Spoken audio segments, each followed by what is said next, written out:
Você está escutando Masmorra Cast.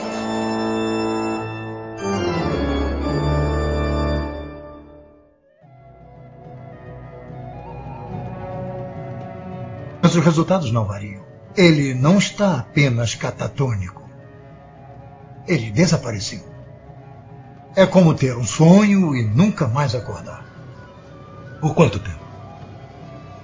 Para sempre.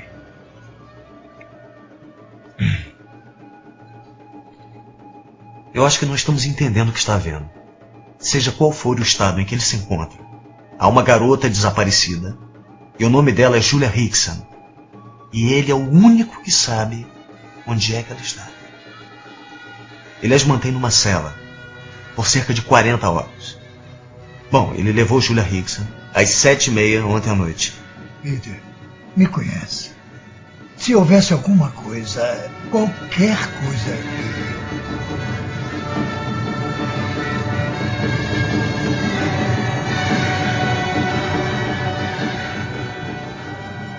Olá, seja bem-vindo a mais um podcast, que é o nosso querido Masmorra Cast. Eu sou Angélica Hellish. E eu sou o Marcos.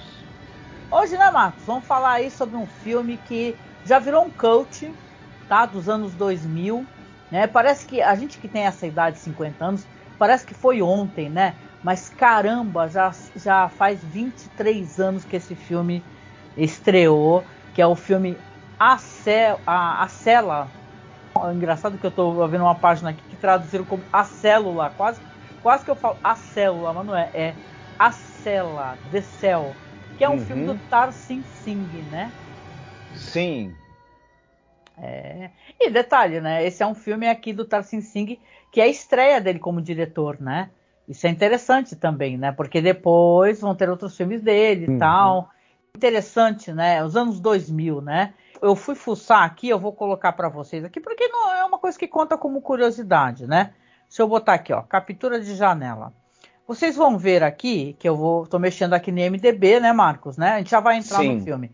O que saiu nos anos 2000? Aí eu fui fuçar, ó. Saiu, Marcos, Psicopata Americano. Sim. Gladiador. Amnésia, que é um filme do Christopher Nolan. Sim. Muito bom, com o Guy Pearce. Requiem for a Dream, que é outro filmaço do Darren Aronofsky. Saiu Missão Impossível 2. Olha, saiu muita coisa. Snatch, Porcos e Diamantes. Malena, que é um filme maravilhoso do Giuseppe Tornatore. Sim. Saiu Amor à Flor da Pele, do Wong Kar-wai, tá? Ou seja, 2000 foi um ano recheado de coisa boa aqui, ó. Quase Famosos. O Náufrago, que é um filme que eu gosto bastante do Robert Zemeckis, né? Com Amélie Poulain. Amélie Poulain, Duelo de Titãs. Dogville. Olha só, Premonição, que, na moral, eu amo essa franquia. Qualquer hora a gente vai acabar falando dela. E aí, Meu Irmão, Cadê Você? Do Joey Cohen, do Ethan Coen. Labirinto, né? do Fauno. Olha só os anos 2000. 2000, 3 zeros mesmo, gente. Redondão. Saiu coisa a beça boa, né? E no meio de tantas coisas boas, obviamente que podia até passar despercebido, de repente, aqui o nosso querido filme A Cela. Só que não sei pra você na época. Pra mim não passou. Porque eu lembro que eu aluguei e foi muito bom, né, Marcos? Aluguei, achei. Tu fica meio embasbacado, né, com o filme, porque ele é de uma beleza, assim, numa criatividade, né, para fazer as cenas, que são coisas que a gente veria muito mais à frente, assim, né, com tanta delicadeza, né? Pois é, a gente estava até conversando. O Tarsem Singh, ele tem uma carreira que não é muito longa, né? Ele não dirigiu tantas coisas assim, mas tem uma coisa nos filmes dele que para mim, não se aplica só à Cela, se aplica aos outros filmes dele também. Eles são marcantes, eu nunca vou esquecer da Cela, nunca vou esquecer dos Imortais, nunca vou esquecer do Dublê de Anjo. Os filmes dele nem sempre são tão bons, mas eles são sempre marcantes e difíceis de esquecer, por uma série de razões que a gente vai poder falar aqui quando a gente for falar especificamente do filme A Cela. Então é um diretor que, queira ou não, ou até goste ou não, quando você assiste a um filme dele, ele vai deixar uma forte impressão em você. Não tem como, né? Porque eu vejo o Tarsem Singh, que, assim, a gente pode até comentar sobre isso, não são filmes, assim, com roteiros muito mirabolantes, ou então com diálogos grandiosos, né? Mas são muito bonitos, né? Você mencionou aí que é o dublê. Esse título é horrível, a gente sempre reclama desse título, que é o Dublê de Anjo, né? Que no original saiu como The Fall, né? Uhum. É um filme lindíssimo também, e mágico e tal. E ele consegue colocar dentro dos filmes dele uma questão cultural, entendeu? Então acho que esse filme, até a Cela, é um filme que ele tem um traço assim de uma coisa oriental, a música é oriental, ele é árido, aquele começo do filme, quando ela está num deserto caminhando, né? Se adentrando já aos sonhos daquela criança. Então é interessante, assim como o Tarsem Singh, eu acho ele um bom diretor, eu não acho um péssimo diretor, e mais do que tudo, eu não acho ele um diretor que seja esquecível. Muito pelo contrário, você mencionou aí Os Imortais, que é um filme que eu acho uma bela de uma pataquada hilária, né? Mas é um filme que é inegável o quanto ele é lindo, por exemplo, né? Eu acho que vale a pena a gente citar também o Tarsem Singh. Claro, ele é nascido na Índia, né? Mas trabalha nos Estados Unidos já há muitas décadas, e ele também dirigiu aquele famosíssimo videoclipe Losing My Religion, do R.E.M., que acho que é o primeiro trabalho dele que chamou atenção, e que obviamente todo mundo que sei lá, estava vivo nos anos 90, viu esse videoclipe pelo menos uma vez. Ele passou uns 5 milhões de vezes na MTV, né? Não, e coisas que eu adoro. Ele, por exemplo, ele fez o videoclipe também do Deep Forest, que é uma banda que eu adoro, aquela música Sweet Lullaby, né? Tem uma outra banda também, essa eu não conheço, né, gente? Que é um grupo vocal. Opa, bateu aí, Marcos, no fone. Que é um grupo vocal chamado En Vogue também. Então, na verdade, ele tem ali uma carreira, antes de se tornar um diretor, como um diretor mesmo de clipes legais e tal, né? O que não é uma coisa incomum dentro da carreira dos diretores, né? Sim, ele traz essa coisa que a gente vai poder discutir isso também, de um apuro estético muito grande, que às vezes até ele se sobrepõe à narrativa e nem sempre ele conversa exatamente com a narrativa como seria o ideal, né? Eu acho que no Dublê de Anjo, por exemplo, no The Fall, isso acontece, é uma junção perfeita. E, né, talvez lá no que a gente já falou, nos Imortais, um pouco menos, no Espelho Meu, bem menos, talvez, até se bem que eu me divirto com o Espelho Meu também, eu acho esse filme divertidíssimo. É muito bom, Mirror, muito bom. Né? E, enfim, mas é um cara marcante, não tem como a gente não... E nesse filme a gente vai poder falar também, ele tá ao lado de uma figurinista também de peso, né? Do filme A Cela, né? E também acaba... A gente já viu quanto os figurinos da Ishioka, eu sempre esqueço o nome dela é Eiko Ishioka. Isso, da Eiko Ishioka, o quanto eles sozinhos já conseguem contar uma história. A gente viu isso no Drácula de Bram Stoker. E acho que aqui também as roupas contam a história, né? São talvez o traço da narrativa até mais marcante que você vai ter, né? Nesse filme A Cela. Não, e eu queria até aproveitar, porque a gente fala da Eiko Ishioka e quem gosta de cinema já ouviu falar sobre o nome dela e sabe a importância dela, sabe que ela faleceu, sabe que é muito, sim, também mérito dela, o sucesso do filme Drácula de Bram Stoker, né, que a gente estava comentando no podcast anterior de sexta-feira passada, que o que eles não tinham de grana, investiram em figurino, né, e foi um acerto muito bom, isso junto com aquelas maquinações do diretor, né, e sobreposições e tal, e homenagens ao próprio cinema, engrandeceu muito Drácula de Bram Stoker, não à toa é um filme, né, cult, importantíssimo. Aqui nesse filme, a Eiko Ishioka, ela também faz um trabalho maravilhoso de figurino, e veja bem, eu não sou uma pessoa especialista em análise de figurino, mas é muito interessante porque ela faz aqui um figurino que, claro, é uma história, é um thriller, né, com toques de terror. Então tem uma espécie de fantasia nipônica e vitoriana ao mesmo tempo. Essas inspirações, em alguns momentos ele parece um demônio e tal, e tem cenas fabulosas que a gente vai comentar, né? Quando a gente fala das nossas cenas favoritas.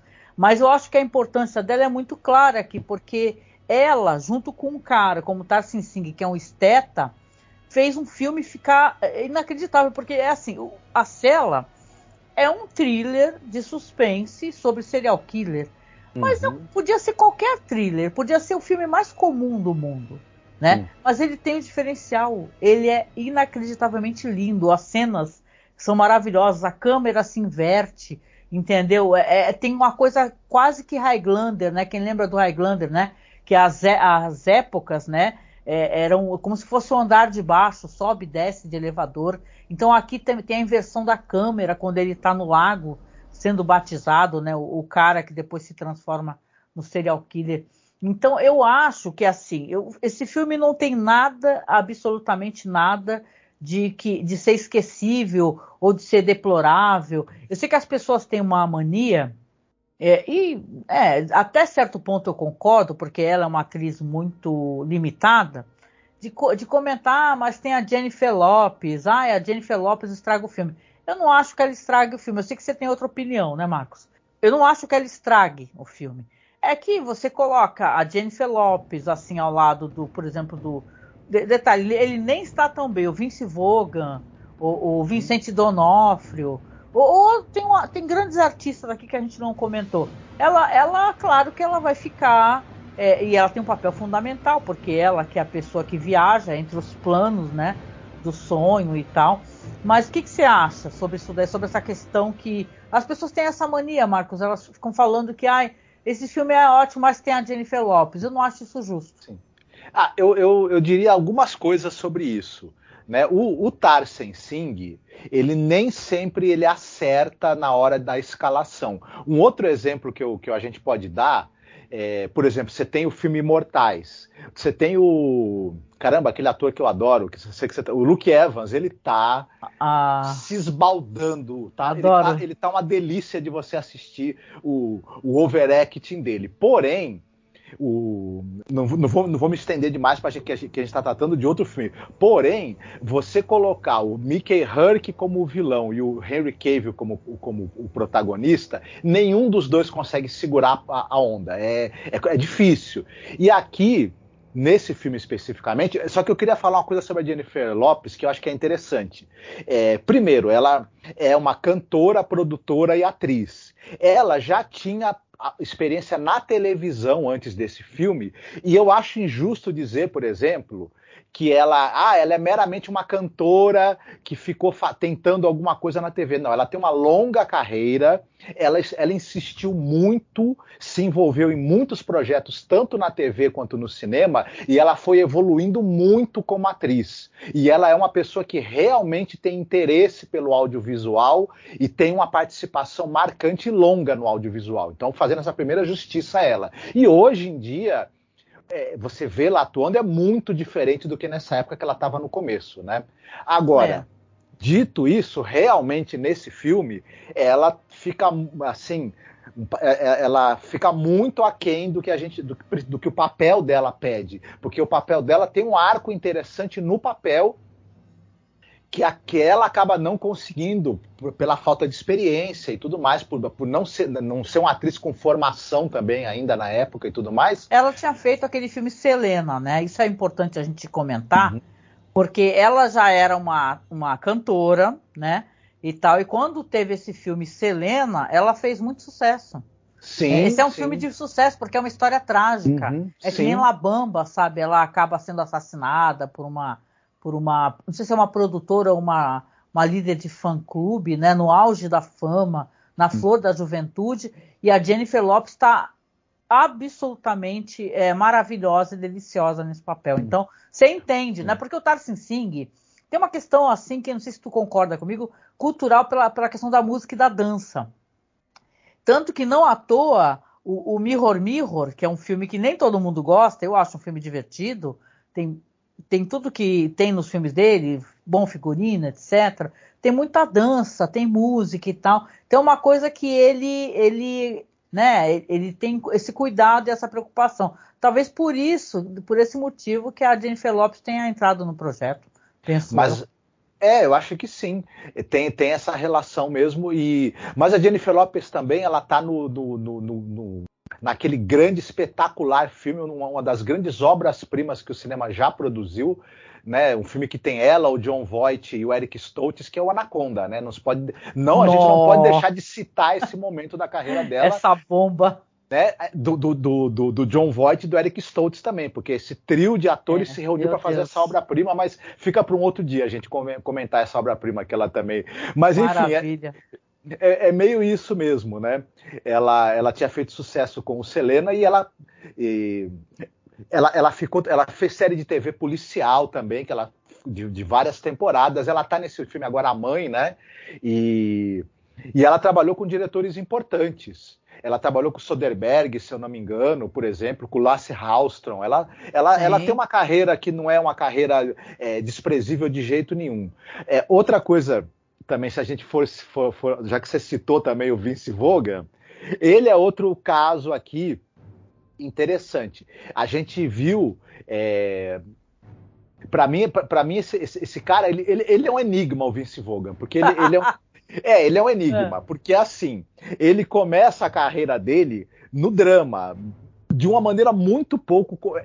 Esse filme tá meio que na fase da carreira do Vince Vaughn, em que ele estava tentando nos dramas e nos policiais. Ele não estava se dando muito bem, porque ele chegou a fazer o Psicose também. Nossa, do Gus Van Sant. Isso, que ele faz o Norman Bates que não dá.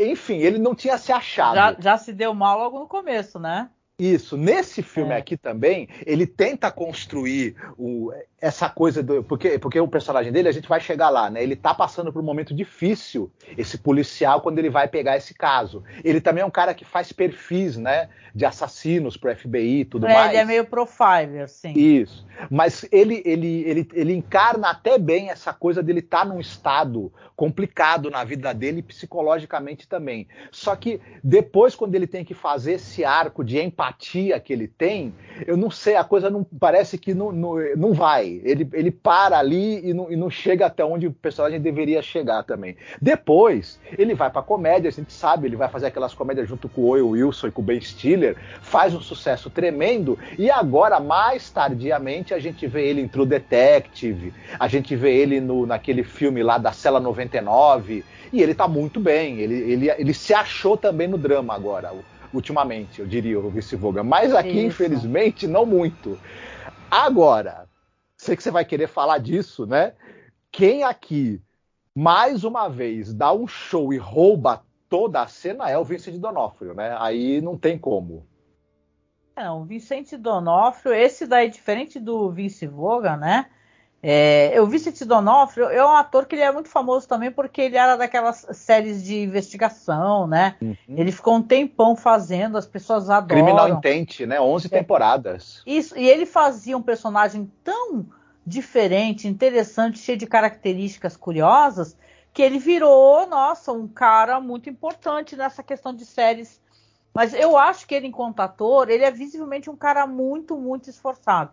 Não que o Vince Vaughn não seja, veja bem, mas eu acho que o Vince Vaughn ele tem uma virada na carreira dele. Eu acho que o momento, tanto que tem filmes que eu gosto dele, que você falou, não deu, por exemplo, aquele lá que é do mesmo diretor do Bonnie Tomahawk. Isso, é o filme da Cela 99, né? Que eu sempre Cela 99. É um filme inacreditável. A atuação dele é maravilhosa, ele tá maravilhoso em True Detective. Então, ele tem uma outra, sabe? Ele virou a chave na carreira. Já o Vincent D'Onofrio, eu penso que ele já é um ator, não é de hoje, porque ele daquele filme lá, O Nascido para Matar, entendeu? Uhum. Ele já chamava muita atenção. Então, ele tem realmente uma carreira de papéis muito fortes, né? Muito fortes. A gente precisa citar também, no caso dele especificamente, ele agora está muito marcado como o rei do crime, né? Do universo da Marvel, né? Da série grande Demolidor. Coisa. Perto da carreira dele, eu acho assim, é muito para quem gosta de super-herói e tal, eu não sou... Não que ele não seja um bom ator fazendo isso, mas para mim não é tão relevante quanto, por exemplo, ele ser o cara do Nascido para Matar, que é um filme maravilhoso que eu vi no cinema, né, e tal. É que ele também, como esse personagem do Rei do Crime, ele rouba a cena também. E ele tem isso, né? De quando ele não é. Ele é um coadjuvante, ele não tem muitas coisas como protagonista, a não ser a série lá Criminal Intent, né? Mas ele, se você der espaço, ele rouba a cena, né? Ele rouba o filme de você. É perigoso o Vincent D'Onofrio. Não, e ele tem um papel também muito famoso, que é naquele Man in Black, né? Ele faz o alienígena, né? Sim. Um papel muito engraçado que ele faz lá naquele... Bom, de qualquer maneira, eu acho ele um ator muito esforçado. Já o Vince Vaughn, ele é um cara que ele teve que virar a chave, né? E mudou os rumos da carreira dele, né? Então, de qualquer maneira, não são só eles, obviamente, tem muito ator legal aqui. A gente está falando de um filme que tem, por exemplo, o marido daquela personagem da Patricia Arquette, né? Que é o... É o Jake Weber, né? Que ele lá na série Medium, ele é o Dubois pai, né? Exatamente, porque, gente, eu sou... Joey, né? Pra quem me conhece, eu sou a louca da série Medium, sabe? Acho que aqui no Brasil ela saiu como a Medium, né? Mas eu já assisti várias vezes todas as temporadas, choro no final loucamente, são 9 temporadas. E ele faz um marido assim que... Eu acho ele incrível, assim, o papel dele. Ele passa como é que uma pessoa serena, sabe, né? Porque imagina você ser marido de uma mulher que ela, às vezes, encarna outras vidas e tal, como ela fazia. E a Patricia Arquette é incrível, né? Sim. Mas você tem aqui o Jake Weber, você tem a Marianne Jean-Baptiste, que ela faz aqui uma das técnicas cientistas, né, desse projeto. Pô, e ela é famosa porque ela, né, teve um filme que ganhou, acho que foi Cannes, né? Com ela, que ela faz uma história de uma mãe, uma filha que se reencontra com a mãe, que foi rejeitada pela mãe. Sim. Deixa eu até ver aqui, para não ser injusto assim, deixa eu só colocar aqui. É um filme muito famoso. Peraí, deixa eu achar. Ela tá por exemplo, naquele drama Segredos e Mentiras, que é muito bom. Ela tá no Jogo de Espiões também, que é um filme que foi um grande sucesso. Eu acho que é Segredos e Mentiras, né? Deixa eu só ver aqui. Rapidinho, mas é isso mesmo, deixa eu ver. Segredos e Mentiras. Inclusive, ela foi indicada ao Oscar de melhor atriz coadjuvante e tal. Então, ela já é uma atriz muito importante, é uma cara muito famosa. Não somente ela, como também o cara dos filmes do Todd Solondz, né, Marcos? O Dylan Baker. O Dylan Baker é um cara que ele tem centenas de créditos aí. Ele tá em muitas e muitas séries de televisão. A gente não vai citar aqui porque, né, ia perder a noite inteira. E em muitos filmes. Ele tá no Trick or Treat, né, também.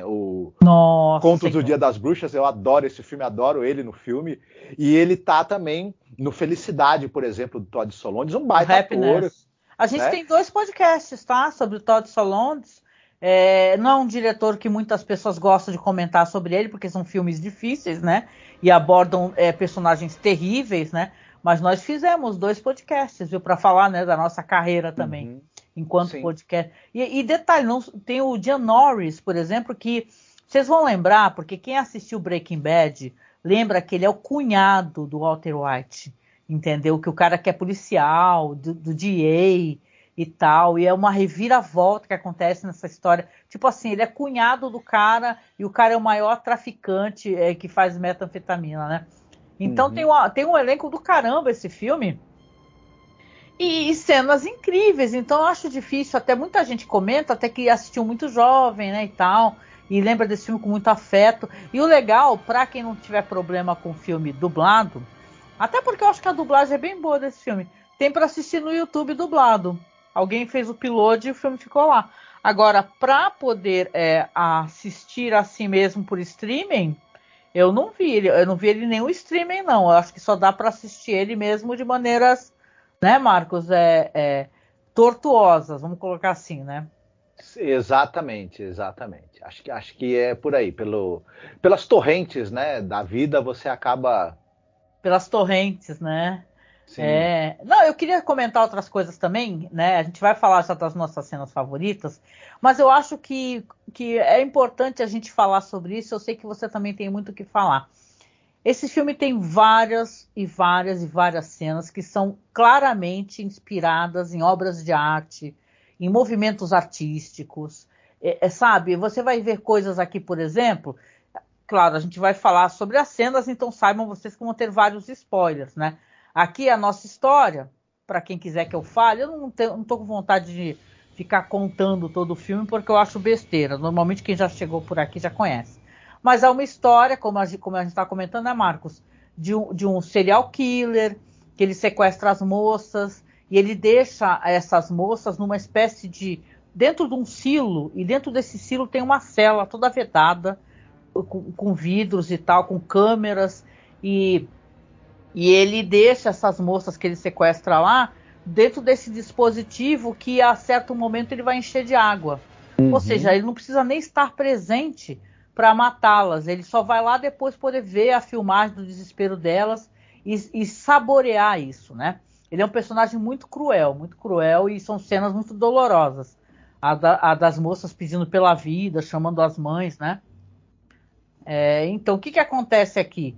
A gente tem, paralelamente, essa personagem, que é a personagem da Jennifer Lopez, que ela é de uma clínica que eles fazem... eles têm uma invenção, né? Um dispositivo, você vê que é um dispositivo que você consegue entrar na cabeça e no sonho de outra pessoa. Isso através de medicação, né? Você coloca uma roupa, que aliás aquela roupa lá também, você vendo, lembra do Drácula de Bram Stoker, né? Que a Eiko Ishioka fez aquela armadura do Drácula e aqui você vê, né? Mas aí você vê que eles têm essa clínica aí, ela cuida de uma criança que tem essa espécie de doença, a criança se encontra em coma ou catatônica e tal. Né? Parece que depois, mais para frente, vai ter uma relação direta, tendo o mesmo tipo de doença dessa criança com o do serial killer. E ela tenta entrar na cabeça dessa criança e tal, não está tendo muito sucesso, estão querendo encerrar esses estudos e tal. Que as pessoas que são, inclusive, patrocinadores do projeto também. E, paralelamente a isso, vai ter esse serial killer que sequestra as moças, né? Um desses corpos vão aparecer, do último corpo que ele descartou, e aí vai entrar a polícia e tal. E o que tem interessante nessa história aqui do filme A Cela, que eu acho que isso também é uma coisa que é uma coisa assim, que uma quebra de expectativa. Porque, aí eu vou te dar a palavra já, Marcos. A gente vê que nos roteiros, normalmente você vai descobrir, por exemplo, que nem no Seven, né? Você descobre no final quem é o serial killer. Nossa, vai ter toda aquela corrida, aquela mobilização da polícia, aquela busca dos detetives de informações, e no final você descobre quem é o psicopata. Aqui não. Em A Cela, você logo de cara você já sabe quem é, você já vê quem é o psicopata. O que você vai ter a quebra na história aí, que vai ser a corrida contra o tempo, é que tem uma moça que foi sequestrada por último. Ele já levou ela para esse compartimento que é todo automatizado. A polícia consegue descobrir quem é esse cara, entendeu? Chega na casa dele, só que ele tem um ataque, né, Marcos? Ele tem um ataque e ele fica em coma, sem possibilidade de retornar. É uma espécie de coma que ele nunca mais vai acordar, entendeu? E aí que o médico que dá esse diagnóstico para a polícia fala: eu quero muito tentar ajudar vocês. E aí ele indica, né, Marcos, essa clínica. Uhum. E bom, aí pelo que você disse pra gente até agora, e uma das coisas interessantes e acho que marcantes desse filme, a gente já pode intuir daí uma mistura de gêneros, né? Você tem o policial, o filme de serial killer, né? Você tem o thriller, né, de suspense, você tem a ficção científica, que são esses elementos ali da tecnologia, das drogas usadas para que você possa entrar na consciência de outra pessoa, né, dessa metodologia que é criada nessa clínica, e você tem o horror psicológico, porque parte dos elementos de horror também tem relação com a passagem que a personagem vai ter ali, né? Pela psique, né? E toda essa mistura de elementos, ela é diferente, né? A gente não é todo dia que a gente vê isso. E é essa mistura de elementos que vai dar a possibilidade de você ter esses visuais também muito interessantes, né? Esse filme tem essa estética toda muito, muito diferente. E E é curioso, esse começo dele, ele tem um ritmo bastante, né, sufocante até, né? Você tem essa montagem paralela da tentativa do personagem da Jennifer Lopez. Ela tá, na verdade, tem um menino que ele tá catatônico, né? E ela tá tentando se encontrar, né? Ela tá dentro da consciência desse menino, tentando fazer contato com ele para tentar ver se ele tem alguma reação. E enquanto isso, a gente vai vendo também o dia a dia e o modus operandi do serial killer que está fazendo, né? Que você citou aí, que ele está sequestrando essas moças e... Ele desumaniza elas, né? Isso. Não que um serial killer não vá fazer isso, mas ele, inclusive, ele tira toda ele joga elas em cloro, né? Uma coisa estranhíssima, né? Muita gente fala que essas sequências dos sequestros, depois da moça que ele dá um banho de cloro nela, e depois depois ele pendurado, né, por ganchos, né, se masturbando, vendo a moça morrer sobre o cadáver dela e tudo mais. Tem gente que acha que não aguenta assistir essas cenas, viu? Essas cenas ainda chocaram geral. E esse filme tem alguns aspectos muito chocantes. A gente intui, de certa maneira, que ele vem um pouco na esteira de filmes como O Silêncio dos Inocentes. Ele tenta, de certa maneira, ter um impacto, né? Se você for pensar que tem uma moça que está sequestrada, ela precisa entrar na mente do serial killer para tentar libertar a moça, então você pode ter muitos paralelos ali, né? Concordo, sim, né? Essa questão de você entrar na mente, aqui no filme eles entram mesmo, né? Através desse dispositivo e dessas drogas, né? A gente pode até pensar depois que esse tipo de temática foi retomado no filme até do Christopher Nolan, A Origem, né? Sob um outro aspecto muito diferente, mas também a gente acaba... Aí você entra nos sonhos, né? Na questão do Nolan, né? Sim. Mas perdão. Você tem essa primeira parte do filme que, como você falou, a primeira parte do filme ela vai terminar nessa quebra de expectativa que a gente tem, que é o serial killer acabar tendo esse ataque, né? Assim, ele sofre um mal súbito por causa da condição de saúde que ele tem, e ele também vai ficar catatônico. E só que uma das moças ainda está presa nesse dispositivo nessa cela. E é engraçado que tem um paralelo, porque a cela é a cela onde a vítima desse serial killer está presa e que vai ser inundada de água em algum determinado momento, né, ao longo das horas. São 40 horas que a pessoa fica, né, na cela até que ela se inunde de água. E tem a cela também, que é a mente desse cara, que a gente vai ver na segunda parte do filme, que a polícia vai procurar essa clínica para que eles tentem, né, usar o mesmo método que eles têm de alguém tentar entrar na mente do cara para tentar obter uma resposta de onde está a prisioneira. Eles pensam, em primeiro lugar, que o Vice Vaughan faria, né, essa entrada, né? Não, então, ela acaba se assustando, né, porque claro que eles estão numa situação dessa clínica aí, que eles conseguem um pouco mais de tempo para tratar do menino, né? Que o menino é filho de pais muito ricos e tal. Mas quando eles chegam, a polícia chega com essa solicitação, e a única pessoa que pode entrar é ela, né?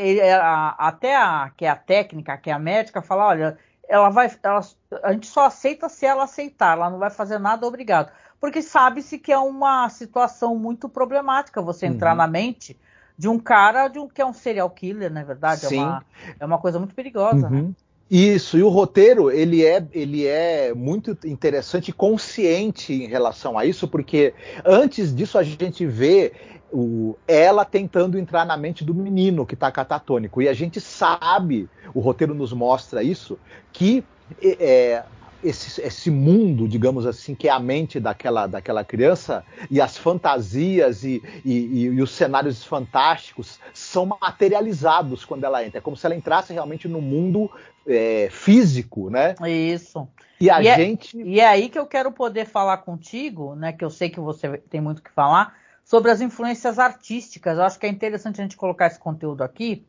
Não sei se você me permite fazer isso agora. Uhum. Porque, e aí eu convido vocês a fazer isso junto com a gente, tá? E tal, vocês darem uma pesquisada e depois eu vou deixar aqui um site, isso na publicação do podcast para vocês poderem acessar e ver as imagens, tá? Primeiramente tem um artista que vai aparecer, porque assim, o personagem da Jennifer Lopez vai entrar pela primeira vez, vai ser convencida a entrar, né? Vamos lembrar que ela tem um mecanismo na mão, né, Marcos? Ela tem uma coisa que ela consegue apertar, e caso ela esteja se sentindo em perigo e tal, né? Que é aquela premissa que a gente já viu em várias situações de histórias, que o seu corpo acha que é verdade o que você está passando. Uhum. Mesmo que não seja nos sonhos, né? Na cabeça de alguém, o teu corpo acha que sim. Se você, por exemplo, morrer, ou se você sofrer alguma violência, o teu corpo vai reagir como se você estivesse sofrendo. Então ela tem um mecanismo ali que ela pode apertar. Sim. Quando ela entra...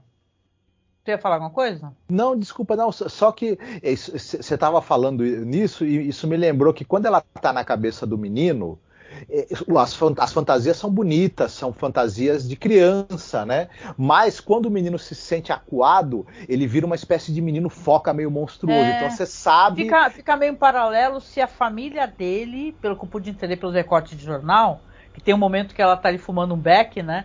E tentando relaxar, e ela tem sonhos, né, devido a essas incursões, e ela, pelo que eu pude entender, parece que a família dele, do moleque, são riquíssimos, mas acho que eles têm algum papel na matança de focas, né, não tem negócio assim? Né, e ela tá olhando para esse recorte de jornal, então o menino acho que introjetou essa culpa também, né, de certa maneira. Sim, mas aí a gente já sabe que essas materializações elas podem tomar formas bizarras, e é o que a gente, quando ela tem a primeira entrada na mente do serial killer, nossa, é uma coisa sensacional. O filme vai para outro patamar, né? Porque você já fica, são coisas como você falou, são lúdicas, né? Ela sobe aquelas maravilhosas dunas, né? Naquele cavalo mágico, encontra a criança, ela visita os sonhos da criança e a cabeça da criança, né? Então ela é convidada a fazer as coisas que a criança permite, né? Então, só que ela não consegue. Quando ela vai entrar na cabeça desse serial killer, aí o babado é outra coisa, porque é uma pessoa muitíssimo perturbada, que tem fantasias eróticas, né, relacionadas a sofrimento e a dor, a todo tipo de BDSM que você possa imaginar. Eu acho que o filme nem coloca isso enquanto... coloca mais, assim, como é que eu posso dizer? Como se a cabeça dele fosse muito problemática devido ao sofrimento que ele passava enquanto criança. Sim. Né? Tanto que ela encontra a versão criança dele, né? Isso, o mundo dele, ele é megalomaníaco, tanto é que a cenografia é toda grandiloquente para mostrar a megalomania dele, e ele é absolutamente sádico. Então cria-se um cenário de megalomania sádica e bizarra. E é bem interessante e em muitos momentos assustador, né? É realmente perturbador. E assim, é aí que vão vir algumas influências artísticas que eu acho que seria interessante até poder comentar com vocês aqui. Sei que o Marcos também deu uma olhadinha nisso. E aí eu vou deixar para vocês aqui. Eu ia falar o link para a galera, Marcos, aqui, ó. O texto que eu vou comentar com vocês aqui é de um site chamado horrordigest.blogspot.com, tá? E o nome do texto é Artistic Inspiration in the Cell. Então aqui tem a lista de todos, né? Claro que não tem só aqui, né? Que eu assisti esse site. O primeiro deles, acho que é uma das cenas mais aterradoras, né, Marcos? No qual ela vai ver realmente aonde que ela se meteu, é que ela vai encontrar a criança e a criança tá ali assustada, né? Tá fugindo e tá numa grande sala acariciando um cavalo. Aí a criança está assustada vendo o relógio, olha para o relógio, olha para ela. Chega a certo momento, quando o dispositivo do relógio faz um alarme, a criança vai e empurra ela com tudo e cai para o outro lado. E cai em lâminas de vidro, né? É uma cena angustiante, né? Cai em lâminas de vidro e parte aquele cavalo em vários segmentos, totalmente vedados, né? Onde você vê inclusive que o coração tá batendo, o pulmão tá se movendo. É uma coisa aterradora, porque o bicho tá ainda vivo e totalmente seccionado, né? Seccionado e separado. Então, uma cena aterradora. E você fica se perguntando, quando eu vi isso pela primeira vez, né? Eu falei, nossa, eu nunca tinha visto algo assim. Hoje em dia a gente já viu, porque até essa série que eu comento, que é Hannibal, né?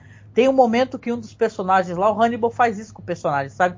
Ele secciona a mulher em várias partes também, deixa ela em lâminas de vidro. Então aqui eu queria só comentar e perguntar para você também o que você acha disso, porque aqui a gente vai falar, a influência desse filme direta é de um artista chamado Damien Hirst, né? Que ele fazia muito sucesso ali na década de 90 e tal. Diz que até hoje ele é considerado um dos artistas mais ricos, né, da Grã-Bretanha, né, e tal. E uma dessas séries dele mais famosas justamente envolve, né, pegar animais mortos de verdade e preservá-los em formol, né, e separá-los, né, como se fossem quadros, né, feitos de animais preservados em formol e cortados ao meio. E são cenas também que são coisas angustiantes, viu? Uma galeria de arte está a mulher passando pelo meio aqui, né? Eu vou deixar algumas imagens na publicação, eu vou deixar o link também para vocês poderem ver. Então é interessante, né? Essa primeira cena que você vê aqui em A Cela e também vê depois em Hannibal, você fica, nossa, o que é isso, né? O Damien Hirst é um cara curioso, né? Porque ele tem uma coisa que a arte dele, na maior parte, é uma arte alegre, colorida, meio pop art. E ele teve essa fase, né, dos animais, né, empalhados e seccionados. É uma coisa...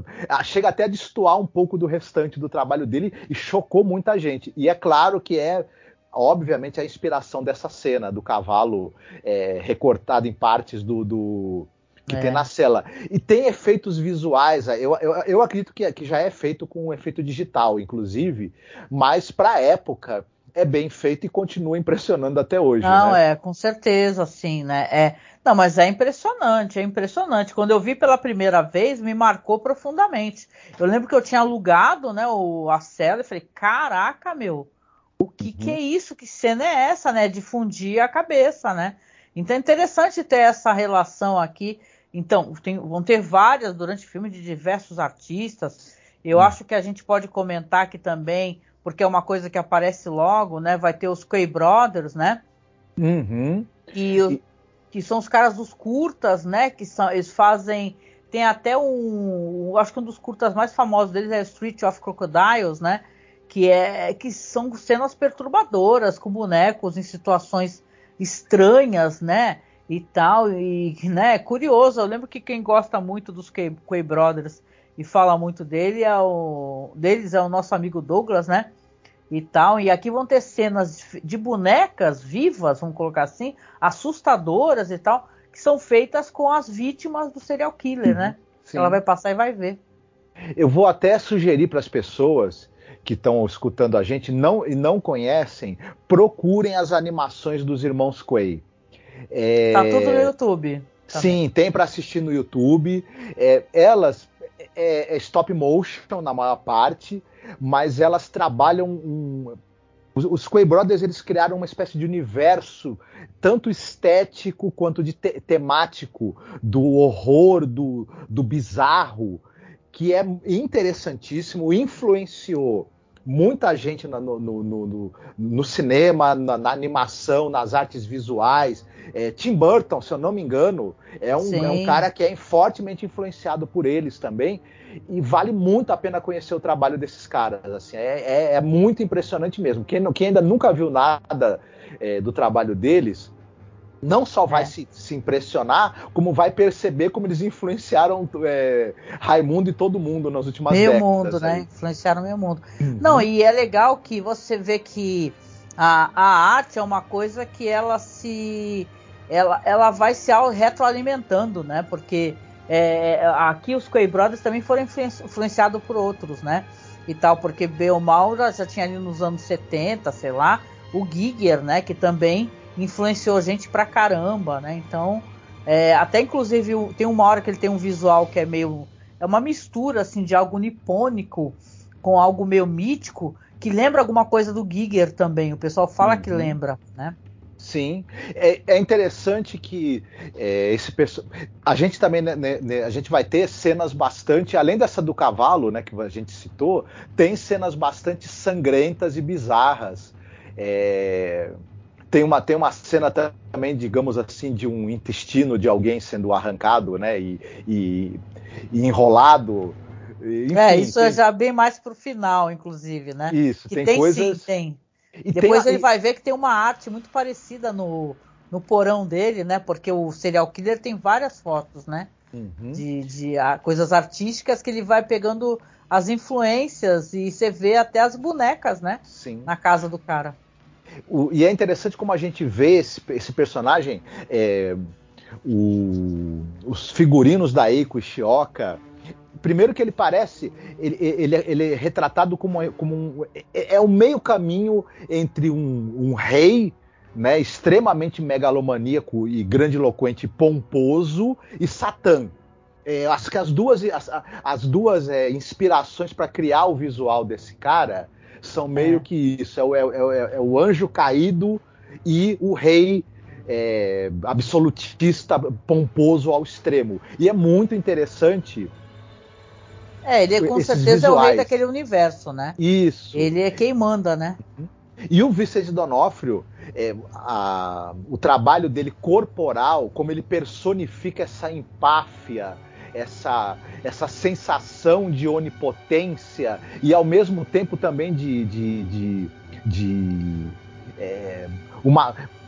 porque essa onipotência que ele transmite, né, essa empáfia e esse sadismo também em alguns momentos contrastam com, claro, esse personagem, esse psicopata, ele é uma pessoa cheia de traumas, cheia de problemas, e também ele deixa essa camada transparecer também na interpretação dele.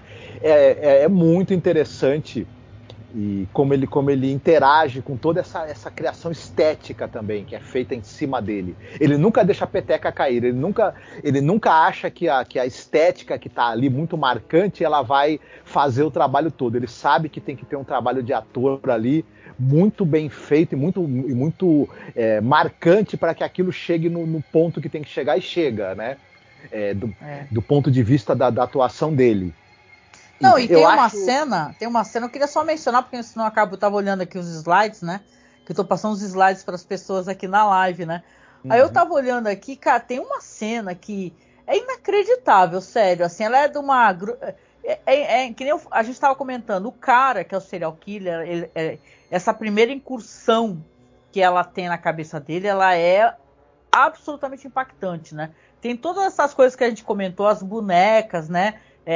Aqueles que parece um corredor onde você aciona um mecanismo e vão se abrindo, as bonecas vão se mexendo e são as vítimas dele.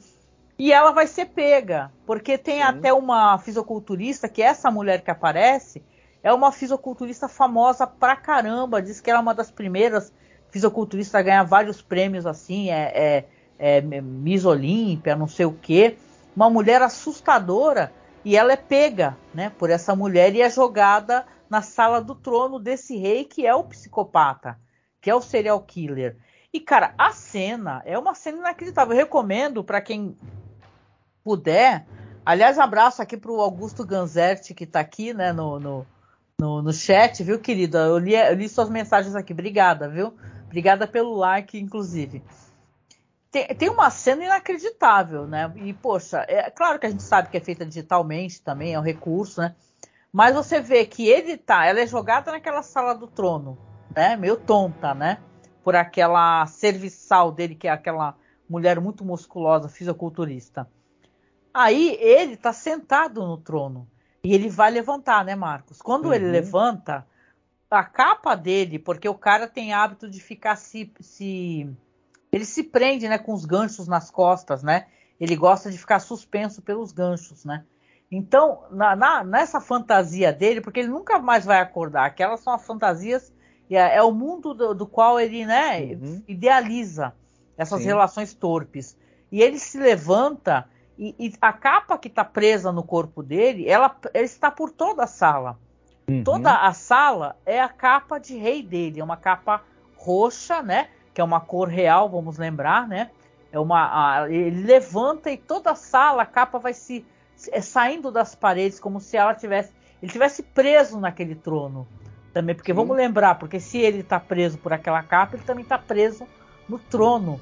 E quando ele se levanta para perguntar para ela quem é você, que ele berra e ela grita, se assusta, né? E acorda, né? É uma cena, pô, é a primeira incursão que você fala, meu, é impressionante, né? Sim, e é uma coisa interessante,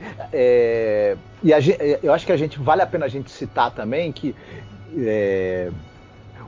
a gente falou, né, que ele é terror, policial, thriller, suspense, ficção científica, só que ele tem elementos de uma coisa que é a dark fantasy, que até nem se falava tanto, né, nesse subgênero aí da fantasia e do horror, que é a dark fantasy.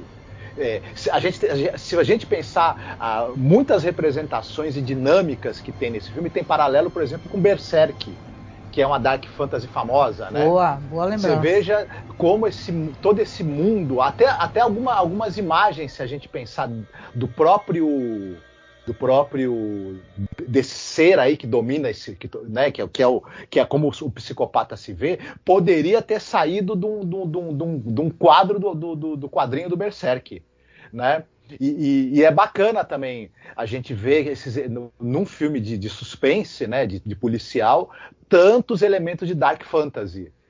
Não sei nem se foi intencional da produção do filme na época ter, né, esse pé, né, nessa coisa da dark fantasy, mas se não foi, de qualquer maneira chegaram nisso, né, e é marcante esses traços que esse filme tem também, né? Você está aqui descrevendo e eu estou aqui meio que na minha cabeça pensando, nossa, isso é completamente dark fantasy, né? Também. Não, é muito legal, o jeito como eles bolaram essa história, esse mundo, né? E é legal porque o Roger Ebert, né? Não sei se eu estou pronunciando corretamente, ele também elogiou muito o filme. Falou assim, olha, são personagens que o filme não é um filme maravilhoso, perfeito, mas você se importa, né, com os personagens. Ele consegue te levar até o final, né, naquela curiosidade, o que vai acontecer. E a história ela se encaixa, né, porque você vê que, falando até um pouco sobre o final, que o que ela faz e o que ela passa aqui acaba dando ideias dela do que fazer e de como curar esse menino. Esse primeiro menino que até os pais já desistiram dele, né? Que acham que ele não vai acordar mais nem nada. Então, é sensacional, né? E falando até sobre as influências artísticas rapidamente, né? Obviamente, tem um momento que ela vai acabar ficando presa lá, né, Marcos? Porque esse cara, ele tem um poder absoluto nesse local. E mesmo ela se apiedando muito, eu acho que aí cabe até a gente conversar depois um pouco sobre isso, porque ela tem acesso a essa fase do menino enquanto criança. Então ela vê o que ele passou, que ele tinha uma espécie de doença que ela é desencadeada através desse batismo religioso, né, que mergulham a criança e a criança acaba tendo um ataque epilético, algo assim do gênero, né? Quando chega em casa a mãe abandona, aí depois o pai fica batendo, e é bem terrível a situação da criança, e o filme deixa um pouco claro, porque é fácil para a gente pegar esse personagem, óbvio, né? Principalmente eu que sou mulher, né, e feminista, você fala assim, caramba, que personagem odioso, né? Ele é malvado e tem que ser destruído e tal. Então, e essas situações assim não são situações fáceis de analisar, porque a gente, quando a gente nasce, também a gente pode passar por diversas coisas que vão traçando na nossa existência, nosso comportamento, do jeito como a gente olha o mundo, né? Seja questão de abuso sexual, abuso emocional, violência, né? As pessoas têm uma certa tendência a ficar replicando essa espécie de violência, infelizmente, né? Vocês sabem que é meio por aí, né? E esse cara aí, Carl Starger, né? O nome dele, né? Ele, enquanto criança, ela tem acesso a essa versão e ela vê tudo pelo qual ele passa, né? Tem uma hora que ela conversa com ele criança, depois ela conversa com ele já cuidando do corpo da primeira mulher que ele matou. Então você vê que aqui ela entende e ela é capaz de separar, até porque ela é psicóloga infantil, o que aconteceu com aquela criança desencadeou naquele ser humano absolutamente apodrecido e cruel, né? Então aqui nessa história você vê que, né, só para poder, né, falar um pouco, né, que realmente ela no final vai ter que tomar decisões relacionadas inclusive ao que acontece, o jeito como ela faz, né? Porque ela no começo da história você vê que ela entra na cabeça da criança. A certo momento, quando ela vai entrar pela segunda vez, porque sim, ela vai entrar por uma segunda vez, vai ser, eu acho que esse filme, eu acho que as coisas acontecem ali em coisas de um dia para o outro, algo assim, ou é no mesmo dia. Não são vários dias, não. Né? E eles vão... só uma... Não, ia só concluir. E eles têm também respostas fora daquela clínica do que fazer. Enquanto isso, eles estão pesquisando. E aí, até o momento, né, Marcos, vou te dar a palavra, que o Vince Vaughn, o personagem dele, que é o detetive, ele vai entrar também. Por quê? Porque ela ficou presa lá. Foi aprisionada por ele, né? Por esse rei. Sim. E acaba fazendo uma rima, né, um paralelo com o aprisionamento das outras vítimas dele. É curioso, né? Sim. E é interessante isso. Só que aí entra essa coisa dos arcos desses personagens. O Vince Vaughn, no começo, a gente sabe que ele está provavelmente passando por uma separação, ele está dormindo pouco e bebendo muito, né? E ele aparenta pra gente ser um cara meio cínico e desagradável. Aos poucos, a gente vai vendo que ele é uma pessoa dotada de uma gigantesca empatia, né? Que ele demonstra por ela e demonstra também pela moça, né? Que tá sequestrada. Pena que eu acho que o personagem acaba que o ator, né? Ele acaba não conseguindo fazer direito essa transposição. Não tem um tom, ele erra um pouquinho no tom, né? Isso. É uma questão de direção de atores mesmo, viu? Isso. E o personagem da Jennifer Lopez também, a gente encontra ela como alguém amorosa, empática, preocupadíssima com aquele menino, né, catatônico que ela está tentando ajudar, mas a gente descobre que ela tem um lado também, não é que é um lado, ela tem um lado que ela também é capaz... Ela é meio obedece, tem certo momento que ela vai ter que... ela vai inverter essa polarização, ela vai, em vez de... quando ela consegue sair, que ela é resgatada pelo personagem do Vince Vaughn, lá o detetive, ela percebe que ela tem que inverter, ela tem que trazer o cara para a cabeça dela. Por quê? Porque ela quer salvar, vamos lembrar que esse cara, ao mesmo tempo que na mente dele ele é um rei, que ele comanda esse mundo de tortura, de dor e tal, ele também está torturando a própria criança que ele já foi. É isso que é bizarro, né? Assim, não aparece, mas é como... Tem certo momento que ele agarra a si mesmo criança para torturar e ferir. Então, ele quer, olha só, ele quer, né, uma coisa que só psicólogo mesmo para poder falar sobre isso. Mas ele pega a figura dele enquanto criança e quer maltratar para ferir ela. Porque sabe que ela vai se sentir ferida com isso, né? Sim. Mas vai ter esse momento em que ela se investe da figura de uma guerreira, né? E primeiro é uma santa. Ela faz uma Nossa Senhora. Isso. Quase uma Virgem de Guadalupe, algo assim do gênero.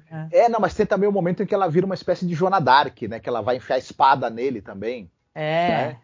E aquela cena em que ela repete a cena do batismo, né, que traumatizou ele, ela evoca, de certa maneira, como se ela tivesse também o matando afogado, né, para libertá-lo, digamos assim. E é o que ela está fazendo efetivamente, né? Isso. E a gente não espera isso do personagem dela, então ela também tem um arco. Pena que também... Eu acho que é o ponto fraco desse filme mesmo. Ela também não consegue, enquanto atriz, dá talvez o que esse personagem pedia. É uma pena que tanto o arco dela quanto do Vince Vaughn, se eles tivessem os dois atores acertado mais o tom e tudo mais, teria ganhado muito o filme, né? O filme já é muito interessante, mas ele acaba nos arcos dos personagens não funcionando tão bem porque os atores não seguraram tanto. É uma pena, porque no papel eu acho que, assim, era muito interessante. Não é que não funcionou. Eu acho que funcionou. Eu acho que a questão toda, na verdade, está nos diálogos e tal. Não é que não tenha funcionado, porque eu acho que até o desfecho da história, né? Porque sim, o cara vão conseguir libertar a vítima, ele vai conseguir através de símbolos, né? O símbolo do maquinário que tem na casa do assassino, quando ele entra na cabeça do assassino, ele vai e sai, ele já vai com as respostas, consegue descobrir, a moça consegue ser resgatada. Só que eu acho que funciona, entendeu? Mas pra gente, enquanto espectador, talvez você sinta uma certa... como é que eu posso dizer? Uma certa diferença na atuação. Porque tem gente fazendo ponta, como eu falei, aí o cara aí que é o marido da Patrícia Arquette no Medium. Tem outro que tá todo mundo muito bem. O Vincent D'Onofrio tá incrível. Então você sente que ela faz uma personagem doce. Mas o nome disso também é você dirigir um pouco mal o ator, né? Você tem que passar pro ator o que é para ele fazer, entendeu? Ela não pode ser só esse personagem frágil e tal. Ela tinha que demonstrar algum traço, né, de personalidade que... a Jennifer Lopez fumando ali. Um traço de personalidade onde ela mostrasse ser capaz de fazer algo desse gênero. Então, é quase que uma virada assim... mas não nos dá aquele prenúncio que isso possa acontecer, né? Sim. O trabalho dela, infelizmente, nesse filme vocal, você não sente na voz dela as entonações que as emoções que a personagem está vivendo, que são muito intensas, né? Trariam, né? É uma pena também. Depois, como a gente até comentou, depois, mais pra frente na carreira, ela evoluiu bastante. Até porque ela é uma pessoa que, como é cantora também depois ela fez dublagem também. Não, a Jennifer Lopez, a gente pode comentar, as pessoas podem falar, mas eu acho ela uma grande artista, tá? Então, enquanto cantora, ela é sensacional, entendeu? Eu não é nem meu estilo musical favorito, mas eu admiro sabe, o jeito como ela dança, canta e tal. Como eu falei, Selena é um filme maravilhoso. E eu acho que nesse filme ela tá ótima mesmo. E tá, né, dirigida assim para fazer um papel que eu não tive acesso à carreira da Selena, né? Nem conhecia muitos assim do background dela. Mas para mim me apresentou uma história fantástica, emocionante, emociona bastante. Então eu acho que o tempo passou e esse filme acabou ficando pra gente na nossa memória, né, depois de 23 anos, o quanto ele é bonito, principalmente, né? Isso é muito legal. O quanto que o Vincent D'Onofrio faz esse personagem absolutamente sinistro e bizarro, e as situações são situações que são coisas de pesadelo, que hoje em dia, se você se deparar com algo assim, eu tenho toda a certeza, sabe? Sim. Você ia sentir muito medo se você entra numa sala que tem essas figuras, né, mecânicas, mecanizadas. Esse filme também me lembra um pouco o apuro estético do Guillermo del Toro também, né? A gente acaba lembrando um pouco disso, né? Até porque o Guillermo del Toro tem esses elementos de dark fantasy também e enfim, tem algo de Labirinto do Fauno até, né? Se a gente for guardando aí as devidas, né, proporções, né? É claro, não. Tem signos também no Labirinto do Fauno, questões culturais e políticas, né? Queria só mencionar, antes da gente sair daqui, que assim, tem um momento assim, que eu acho que é legal, vale a pena mencionar, eu vou deixar no link, gente. Tem um momento quando o Vincent D'Onofrio vai entrar, assim que ele já está dentro desse universo, que é a cabeça desse serial killer, ele vê 3 mulheres sentadas, e elas fazem uma espécie, né, Marcos, de um jogral, né? Eu acho que é um jogral, né? Falando assim, né, sobre essa mulher e tal. Onde é que está minha filha e tal. Eu acho que tem a ver com a culpa que ele sente e a preocupação da vítima estar presa, né? Agora começou uma alergia aqui. Essas imagens, que são muito curiosas, essas mulheres sentadas, que estão em algo que parecem dunas, né? Pequenas dunas, né? Isso daí tem a ver com uma arte que é legal a gente mencionar, que é de um cara chamado Odd Nerdrum. Olha o nome, né? Diz que é um cara que é um norueguês, que ele fazia essa arte que era meio estranha, né, para a época e tal, né? Uma coisa meio kitsch, né? Que chama, né? Uma arte estranha, umas pinturas em situações esquisitas. Deixa eu ver se eu consigo colocar para vocês aqui, para vocês verem aqui. E tem como fazer isso aqui na navegação, né? Só um segundo aqui, captura de janela. Deixa eu ver se tem como, né? Se ele deixa, né? Ah, ele é muito chato aqui, esse negócio aqui é meio complicado, viu? Só um segundo, Marcos. Não, mas vai falando aí. Enquanto isso, eu vou tentando acessar aqui para as pessoas aqui. Desculpa, pode falar. Não, eu acabei não pesquisando as referências artísticas? E tal. Enfim, ainda bem que você trouxe essas informações, porque é interessante, né? E vou depois caçar esse pessoal. Não, vou deixar o link, aí você vai conseguir ver, porque realmente é muito impressionante, gente. Eu tô tentando pegar o endereço da imagem para poder colar para vocês aqui, mas até nisso danado aqui do... agora acho que eu consegui. Deixa eu ver se eu consigo colocar aqui. A gente precisa, qualquer hora, fazer um podcast sobre o The Fall, né? Inclusive, já que estamos falando desse filme. Sobre o The Fall? Pode ser. Porque esse aí vale muito a pena também, né? Muito... tá aqui, ó. Acho que agora dá para vocês verem aqui. Eu vou tentar aqui, ó. Essa aqui é uma cena... É uma arte desse cara aí que tem essas mulheres... Eita, agora eu saí. Essas mulheres sentadas, né, e tal. Porque é uma coisa bem bizarra, ó, mas ó, essa aqui, ó. Deixa eu ver. Aqui é que se você não colocar não aparece, as pessoas não conseguem ver. E tal, mas é bem esquisito mesmo e é meio por aí, né? O cara tem essa arte que tem umas figuras fazendo coisas estranhas. Aqui parecem pessoas meio que cantando, sabe? Com posições meio esquisitas. Então é legal, gente, é isso. Desculpa, eu tentei aqui colocar para vocês aqui. Mas é isso, gente. Então, que a gente está aqui há quase 1 hora conversando. É um filme interessante. Para mim foi surpreendente eu saber que fizeram uma continuação. Aí você se pergunta, como assim, né, Marcos? Pelo que a gente acabou não falando aqui da continuação, para quem estiver ouvindo a gente e se perguntando, né?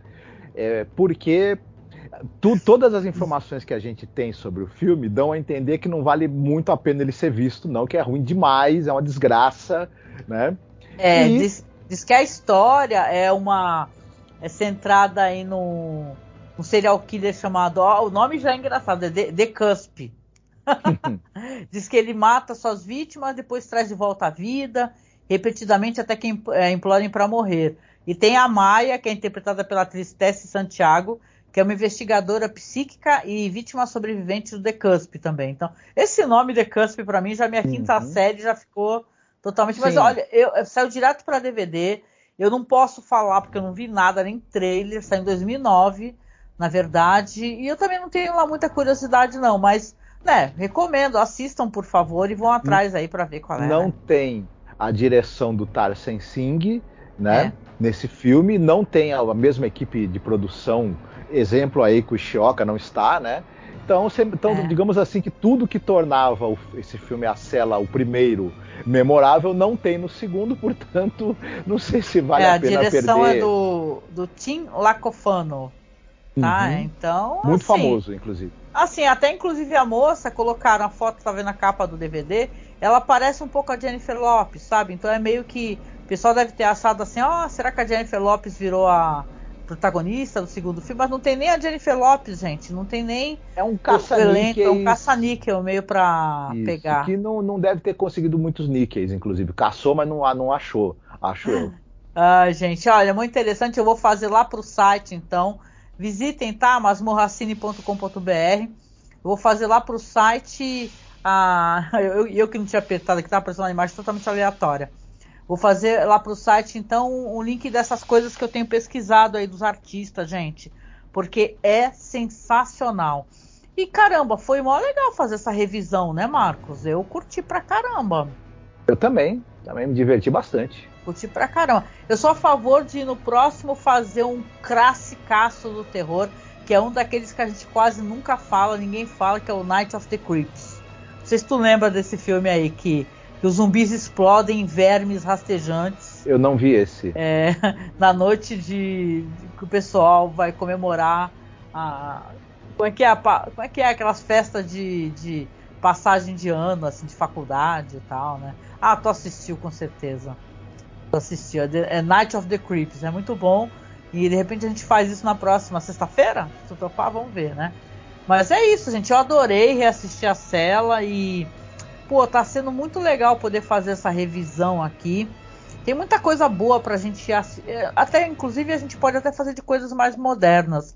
Mas eu tô curtindo mesmo fazer essas revisões. E esse filme do Tarsem Singh, cara, eu ficava passando pros meus amigos. Eu era aquela chata que ficava, não, você tem que assistir. Né? Nessa época a gente não tava nem junto, né, Marcos? Né? Que a gente tá junto desde 2022, né? 2002. A gente tá junto desde 2002. Mas em 2000 eu ficava, nossa, você tem que assistir. Assista esse filme, pelo amor de Deus, que é maravilhoso. Assista esse filme, então é muito da hora mesmo. Muito legal. A primeira vez que eu vi, eu fiquei muito impactado, eu lembro. Ah, muito bom. E é isso então, né, gente? Você quer fazer alguma consideração final aqui ao final do nosso podcast sobre The Cell? Não, quem ainda não assistiu, talvez o pessoal mais jovem provavelmente não assistiu a esse filme, né? Então aí aproveitem a oportunidade, procurem para ver que é realmente interessante. Ah, eu queria até fazer uma recomendação, porque eu curto esse pessoal que faz as coisas estéticas assim incríveis, maravilhosas de cair o queixo. Eu sou dessas, entendeu? Não à toa que eu tô fazendo a revisão da série Hannibal, cara. Ela é muito isso, né, Marcos? Você vê os lindos pratos decorados, só que Hannibal já eleva, né? Eu penso assim, Hannibal já tem diálogos incríveis, né? Uhum. O roteiro é bem formulado, boas atuações todas, né? Ó a mulher fortuna aí, né? E essa fisiculturista. Então, é que eu tô vendo os slides aqui. Então, eu recomendo vocês assistirem, por sinal, essa série Hannibal, porque a cena de Hannibal também, que é o que acontece com a Beverly, é muito bem feita, cara. É muito bem feita, né? É muito bem feita e vocês vão curtir, né? Então fica aqui nossa recomendação, né, Marcos? E os agradecimentos a quem apareceu por aqui. Beijo aqui pro Augusto Ganzetti. Pô, você que chegou aqui depois, comente, né? Comente que se você gosta desse filme, se você conhece, você pegou como? Você alugou um VHS dele ou você já pegou em DVD e tal? Conta aí qual é a tua experiência, porque, 23 anos, hein, gente? Já tem esse filme, passa muito rápido, né, Marcos? Exatamente. E eu também esqueci de dizer que nós estamos na masmorra falando sobre a cela. Caraca, isso aí é Inception. Isso daí é totalmente Inception, né?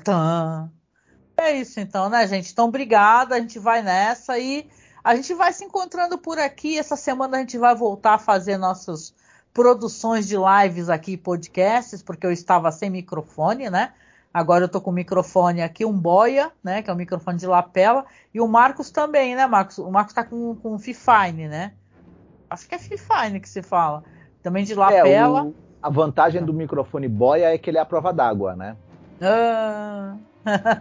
Mas é isso, gente. Então, um grande abraço. Por favor, comentem aí. E se puderem, compartilhem, tá? Essa live, link do YouTube. Eu devo postar amanhã isso aqui também lá na Twitch, mesmo não sendo ao vivo. Eu posto lá na Twitch e, claro, vai sair o podcast. Então, por favor, assina, tá? Assina o nosso feed, dá uma notinha boa pra gente no Spotify. Procura a gente como Masmorracine, né? Que é o nome do nosso projeto, né? Do nosso site. Avalie a gente e, se puder, como está aí, ó, nós temos nossa colaboração, né? Seja nosso apoiador para poder manter de pé o site, né? Que tem que pagar o servidor, né? Todo mês e não é barato não, viu, gente? Infelizmente, né? Então, se você puder nos apadrinhar com 10, 20 reais ao mês, né? Costuma ser uma coisa... A gente pede acima de 10, por quê? Porque o próprio apoio, né? Ele pega uma grana. Então, se a pessoa, sei lá, ela apoia com R$1, a gente não fica com absolutamente nada. Só quem vai ficar é o próprio apoio. Então, se você puder, a partir de 10 reais, nos apoiar mensalmente, seja pelo Apoia-se, Padrim, colabore aí, ou como a gente colocou aí embaixo pelo Pix, tá? O nosso Pix é apoiomasmorra@gmail.com. Nos apoie para poder ajudar a gente a comprar equipamento, né? A gente está fazendo isso aqui, ó. Compramos equipamento, quebrou o microfone? Estamos lá, conseguimos comprar outro microfone. Agora o Marcos está com o microfone um pouquinho melhor, né? Então, nos ajude que a gente devolve com muito amor, com muito carinho e com ótimos podcasts. E lembrar que logo mais vem o mês do horror, então a gente vai fazer muito podcast, muito programa, semanal mesmo, direcionado ao público que gosta de terror. Então, poxa, nos apoie aí que a gente ganha o seu apoio, né? E a gente devolve isso daí também com produção de qualidade para vocês, tá? É isso, né, Marcos? Vamos deixar um abração, um beijo e boa noite a todos. Vocês tenham um excelente fim de semana. Fiquem bem. Um beijão. Tchau, tchau. Tchau.